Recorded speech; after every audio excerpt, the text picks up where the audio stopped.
Bienvenue, welcome to another insightful and educative episode of African Student Voices on AAU TV. We are coming to you live from the headquarters of the Association of African Universities, Accra, Ghana, and I'm your host, Agyemang Okyere Darko.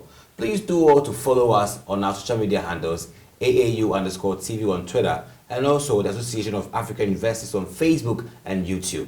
Do all to also join the African Student Voices group on Facebook. Join the movement, share your ideas, bring your issues on board, and I promise you we are going to be discussing it and also involving the whole continent on how to find solutions to student problems. That's what we're here. African Student Voices, we are the hope of students and the voice of Africa. Let me say for simple sake. And today, we are working or talking about the Sustainable Development Goal number 3 that talks about good health and well-being. It is the responsibility of everyone, stakeholders, government, students, everyone, to ensure that we promote good health and well-being in the continent. And so far as African Student Voice is concerned, we are bringing on board bright minds, student minds, great ideas, great people to help talk about these issues. And today we're talking about dealing with good health and well-being on our show.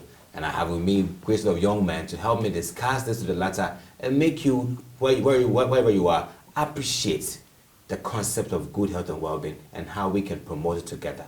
So please join me. Don't go anywhere. We'll go for a quick pause. When we come back, I'll let you know my guest. Botswana Accountancy College is a business school that was set up over 2 decades ago to contribute towards the human capital development in Botswana and beyond. BAC has over 20 years diversified its product portfolio to offer accounting, business, leisure, management, and ICT-related programs at undergraduate and postgraduate levels, as well as consultancy short courses to augment professional skills. In achieving this diversification, the college has partnered with UK-based universities of Derby, Sunderland, and Sheffield Hallam University, as well as professional bodies such as SEMA, Beaker, AAT, ACCA, CIA, Cisco, Microsoft, SAP, ESA, and SIPS to allow our graduates to have a globally recognized qualification and be globally competitive. To learn more about BAC, contact us on 3953062 in Gaborone or 2410558 in Francistown, or visit our website on www.bac.ac.bw.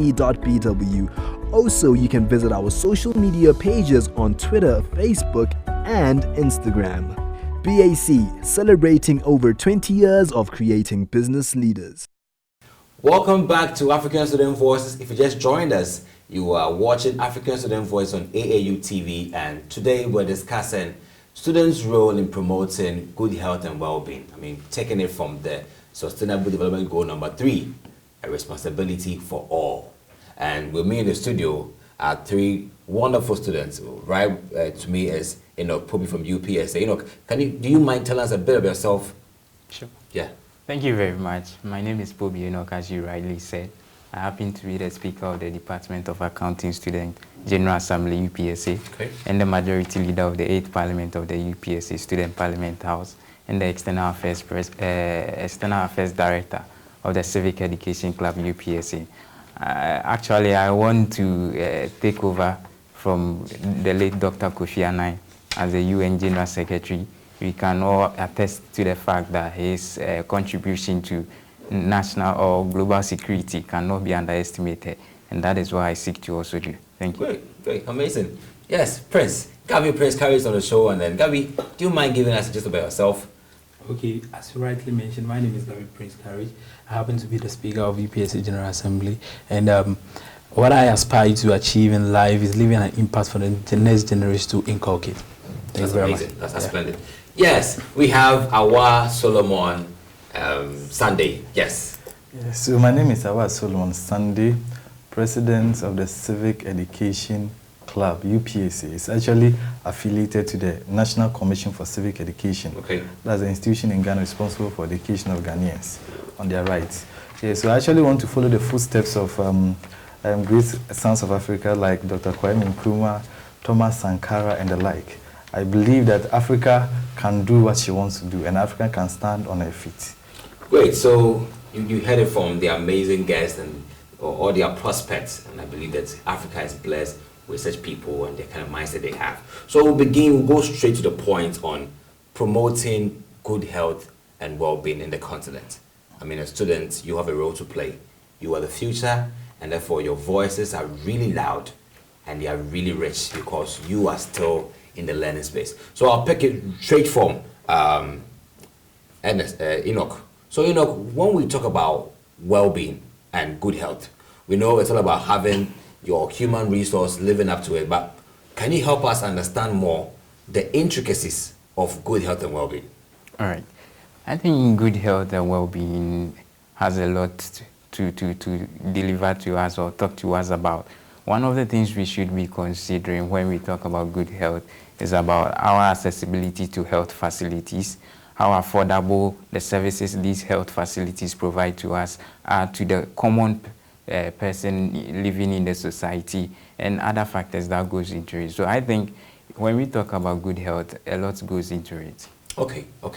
Then to you, Governor Prince, as I have, like Enoch said, the availability and all the costs involved, how moderate and how comfortable it is.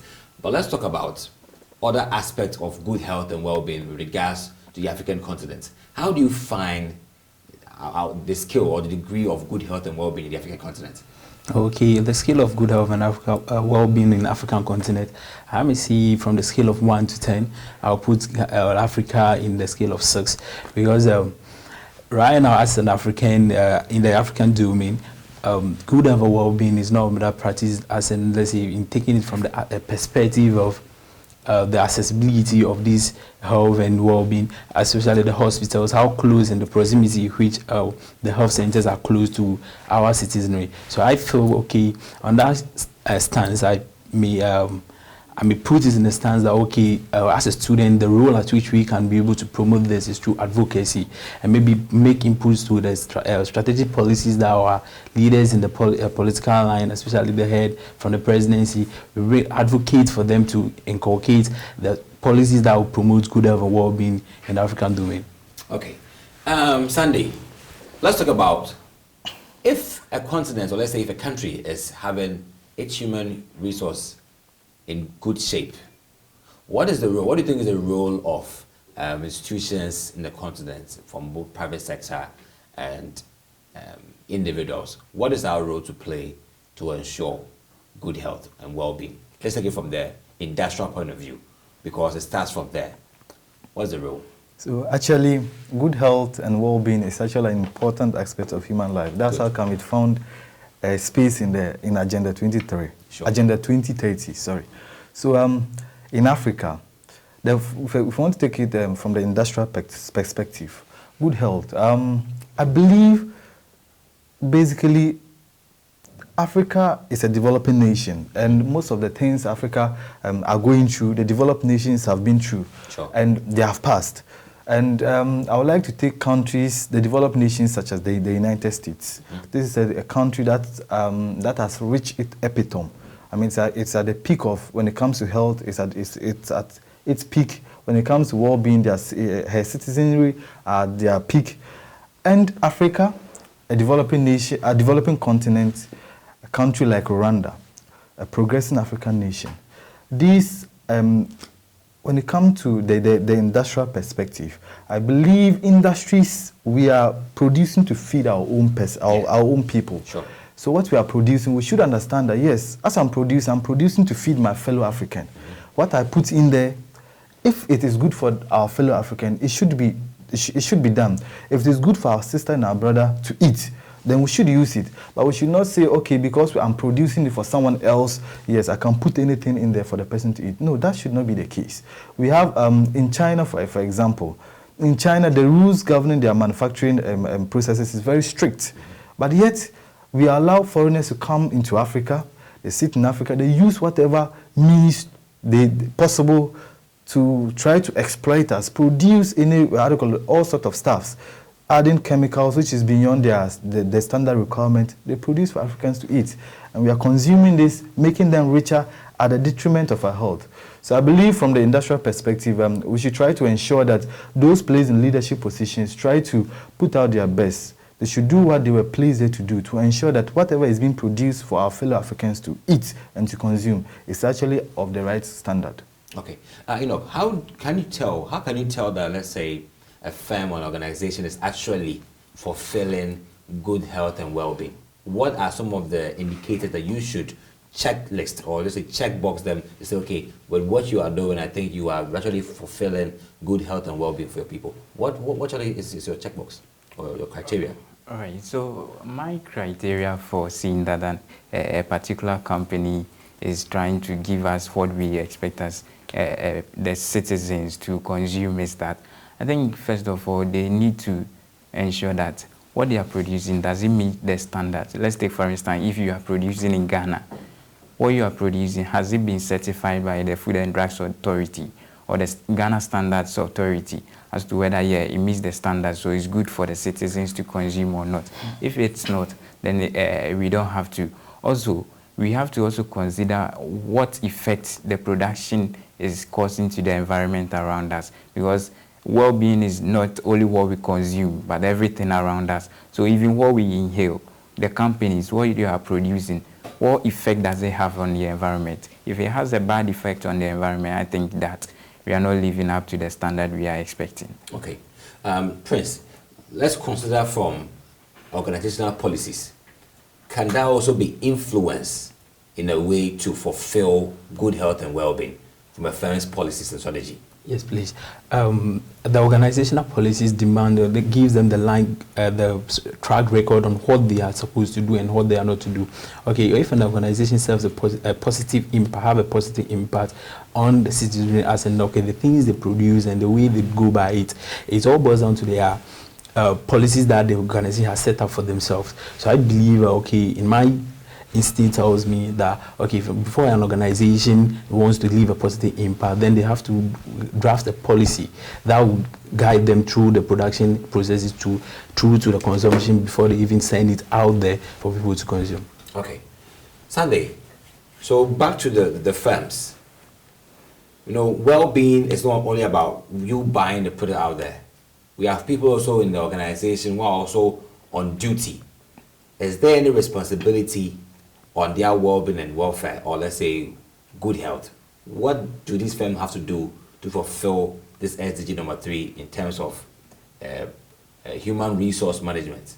Yeah, so in terms of human resource management, as a firm, you have persons working for you. Sure. Your main aim of employing those people is to help you achieve the aim of the firm. Yeah. But you need to understand that before your employees will be able to achieve that particular aim which you employ them to achieve, you need to meet their standards or their needs first. That's how come Abraham Maslow, in his theory of needs, he ranked them in accordance. So yes. The physical needs, yes. Then we go to the safety, then yes. other needs. Yes. So as a firm, you have your employees in there. I believe the best way through which we can meet their needs is this way. Once in a while, have interactions with them, meet them in an informal session. As a manager, you come, Mister, okay, you have been here for over 5 years. What do you think, since you came in, what do you think the firm has done well? And what are the other things I think the firm can improve on? Then as you begin to have these interactions with them, you are going to get a feedback. And this feedback will inform the policies in which you are going to formulate and implement. I will also bring this example. When it comes to the Hawthorne experiment, in the early 1990s, it was believed that, okay, laborers or employees were machines, especially the scientific method, in which it is believed that you tell the human being what to do. There are steps, procedures, but the human being, or the employee is expected to follow to achieve an outcome. And the Hawthorne experiment came in to debunk such notion and said, no, human beings, we are not machines, we have feelings. Sure. Yes, so as any person or anything that has feelings actually have emotions. Sure. And as the person is having emotions, there are needs of the person. Yes. The more you satisfy the person, that's how the person also is motivated to give out its best. So as a firm, in their HR management, when it comes to their HR policies, I believe they should involve their employees. They should let them actually be the front decision makers when it comes to issues of their welfare. in so doing, you are going to actually motivate them. They'll be like, oh yes, I'm the person who made this particular policy, so I should be the same person who is also in the capacity to ensure that this policy is actually kept by doing what is expected of that person, because he or she's needs or considerations have been taken into account. Okay, let me come to Prince. Prince, if you had a company and you were to prepare or create a well-being event, so say, what are some of the things you'll be doing to ensure well-being and good health for your staff? Okay, one, that's what I said, the involvement of staffs, as well as, we draft the policies about the organization on how things should be done in the organization, basically from, I always say, the value chain of the organization. Are we able to draft the policy throughout from start of a production to before it even goes out to the market? Okay, Enoch, if you had a company and you were to draft 2 policies or activities that could help promote good health and well-being, what would they be? Okay, so first of all, what I would do is to get a health center on my company, so that, and I will provide a free health service to my employees, because if they are not well, I don't think they can carry on with the production or whatever they have to do in the company. Then secondly, I think I will do ensure that we always get ourselves educated or abreast with the best practices in health, so that we can at least all live healthy and move the company forward. Let's come back to the campuses, okay? Quite recently, there was a news that on the university campus in Africa, students went to their health facility on a weekend, and to their surprise, the health facility was not in operation.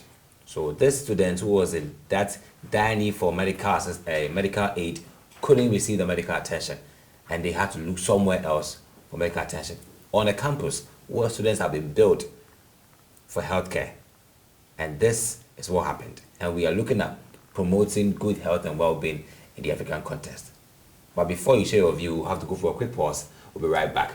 4 years ago, like most young people, I was clueless as to what I wanted to do and which institution would help me realize a great career. What better place to pursue this dream than Blue Crest College? With state-of-the-art lecture halls and experienced lecturers, as well as equipped computer labs, Blue Crest is indeed the right starting point. With certificate, diploma and degree programs in information technology, business administration, journalism, oil and gas, Blue Crest is the one-stop institute for everyone who is looking to have a great career. Enroll now. Visit www.bluecrest.edu.gh or call any of the numbers on the screen. Blue Crest College. Education for life. Welcome back to African Student Voices. It is getting interesting, our discussion, because we are concerned about promoting good health and well-being in the African continent. And no one talks about this better than students, because we are the future of the continent. Before we went for the pause, we were talking about the case study where students went to their own health facility for healthcare, and this facility was not in operation. How come? Sunday, what calls for this? And if you are really serious for healthcare in our continent, in promoting good health and well-being, how do you find this case study? To me, basically, I believe it's a result of policy, is a type of policy in place, because it is a school. That particular health facility is on campus. Most of the time, student participation during the weekend is quite low. So I believe maybe students, university management, they can implement a policy in which, even though it's weekends, the schools, clinics, and health facilities should remain open, not to even serve the general student body, but the surrounding communities around which that particular institution is being placed. But in this case, to me, I believe it's as a result of the perception that most Africans have, that actually man is not supposed to work on weekends. It's actually a free day. We have it that in our traditional health institutions, they still work on weekends. But when it comes to those modified, those health institutions that have been merged in maybe our banks, schools, and the likes, this one tends to feel that, okay, we are part of how do you call it, they tend to see themselves as being part of the student body or maybe part of that particular institutions in which they are working. But they do not see themselves to be actually health professionals who are supposed to work across, across the entire week, 24/7. So I believe it's a matter of policy, policy formulation and a change in attitude when it comes to the policies we formulate and implement in connection with the student body. Okay, Prince, let's talk about, you want to add to this? Yeah, I want to add to that. I think it's very sad for such a development to happen, most especially in the 21st century. Why do I say this?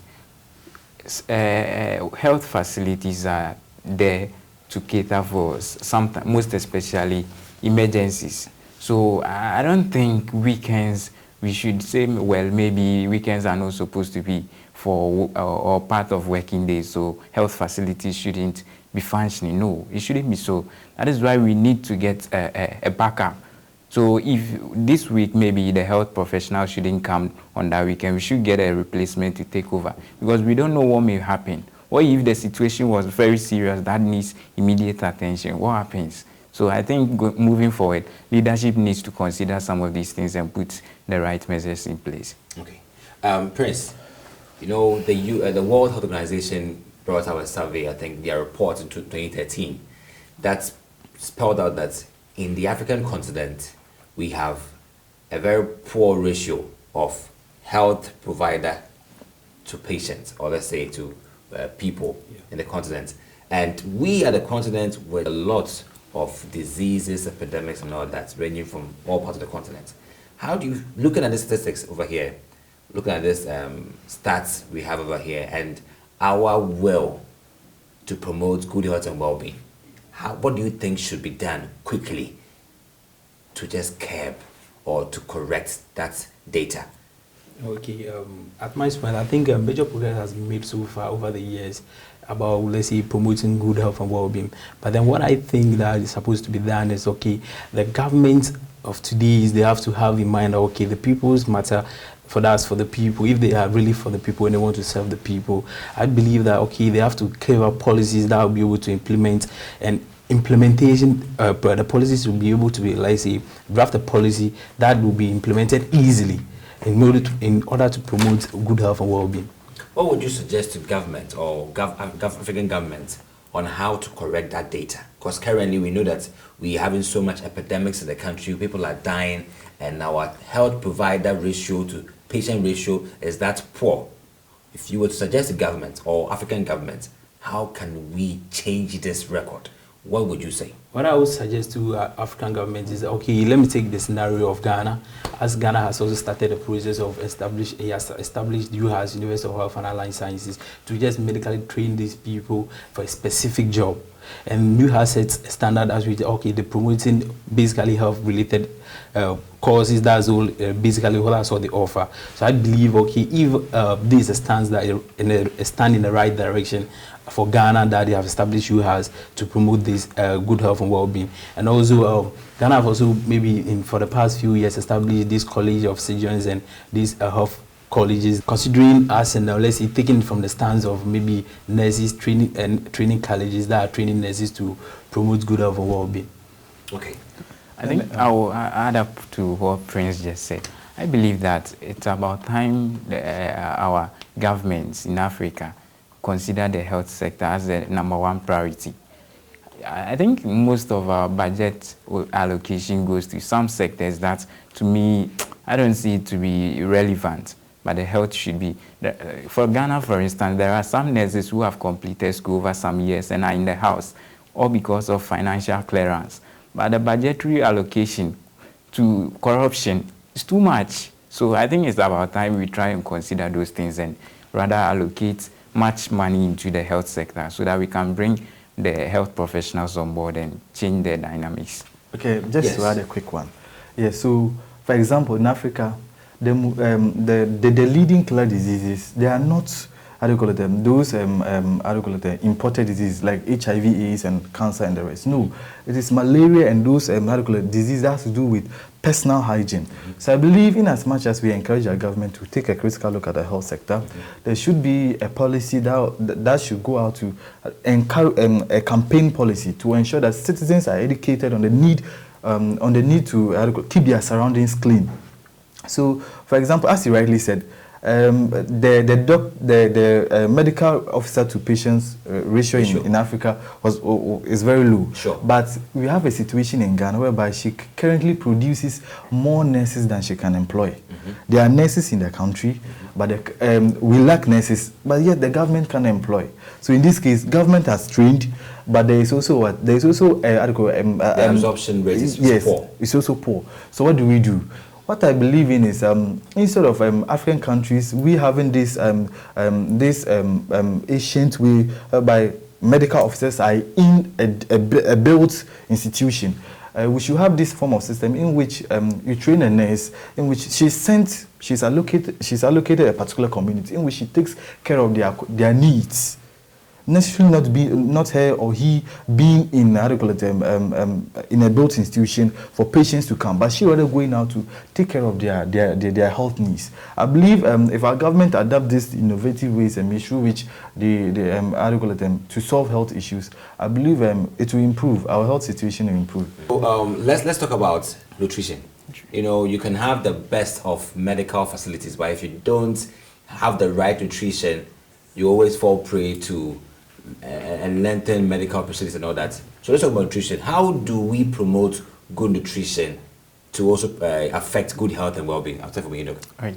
So I think one way we can promote good nutrition is to consider the kind of food we eat, where it comes from, and who brings it. Sure. So considering all this, we will look at even the planting process, what goes into it, how does it grow to become the food we can consume.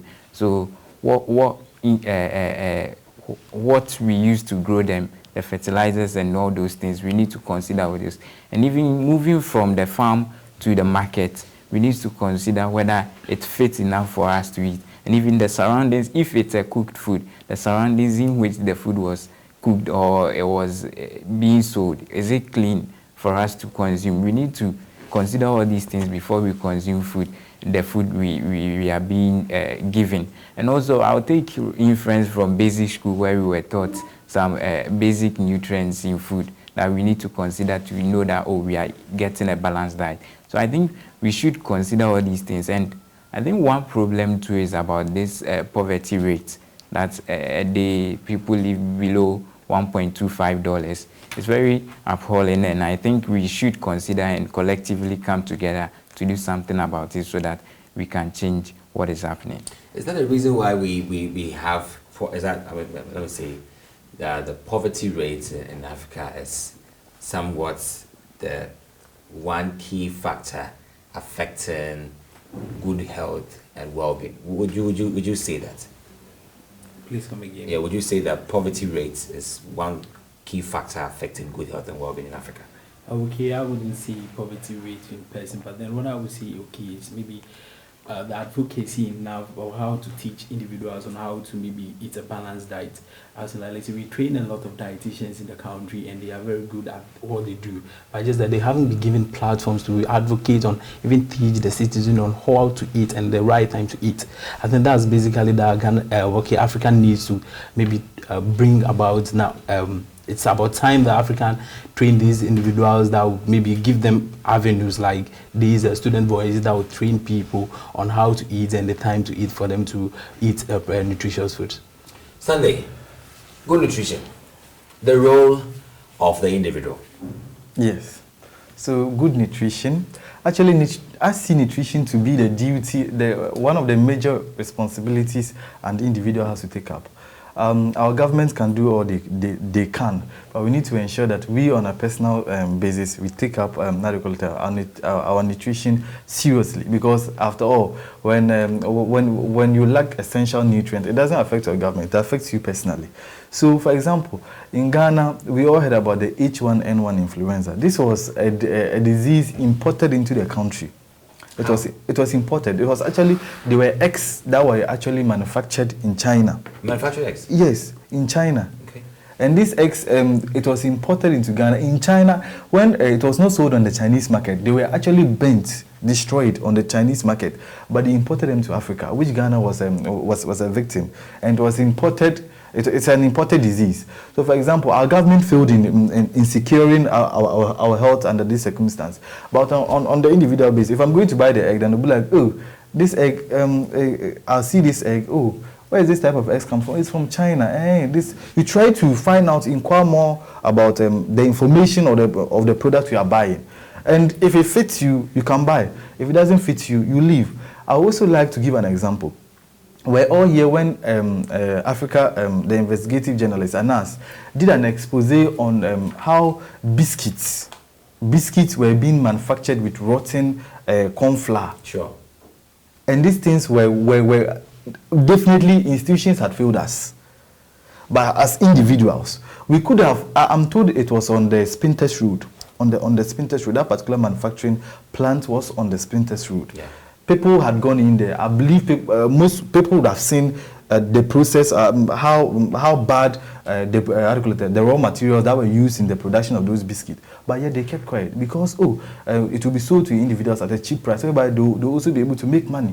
So as individuals, I believe we should put our nutrition at as our topmost priority above any other thing. Yes, you might need money, but you should know that no, your nutrition is paramount. Good nutrition equals good health. Health provides you with any other resources that you need. So as students and as citizens of Africa, nutrition should be our number one priority. We should ensure that we safeguard our nutrition, our nutritious diet, just as we are safeguarding our democracy. Okay, so let's take it from your last point of view on promoting good health and well-being. A lot have been said, lots have been referred to, but on a final base, if you were to advise or if you were to send a message out there to key stakeholders, both in the private sector, states, public sector, or even to the general citizenry on how, the continent-wise, on how to promote, in their own way, promote good health. You can just give one from the public point of view, the private sector, and also the individual. How can they promote good health and well-being? That was that from you, Enoch. All right, so I would take it by referring to a Nigerian proverb that says, no matter how big the iroko tree grows, it can never make a forest on its own. Sure. So even though individuals, we need to be cautious about what we eat and where it comes from. Government will play its role by ensuring that the institutions in charge take up their mandates and make sure we are consuming the right kind of food. And private institutions that manufacture these foods should also consider the safety of the people they are giving the food to first than their profits. And I think collectively we all have to come together and ensure that if my business will grow as a private business, it will depend on my consumers, who will be my customers. So if I don't give them the right kind of food to eat and their health fails, who will buy my product, and how do I come at the end of the day to get profit? So we all need to come together and push the agenda that we all need to get good health and well-being.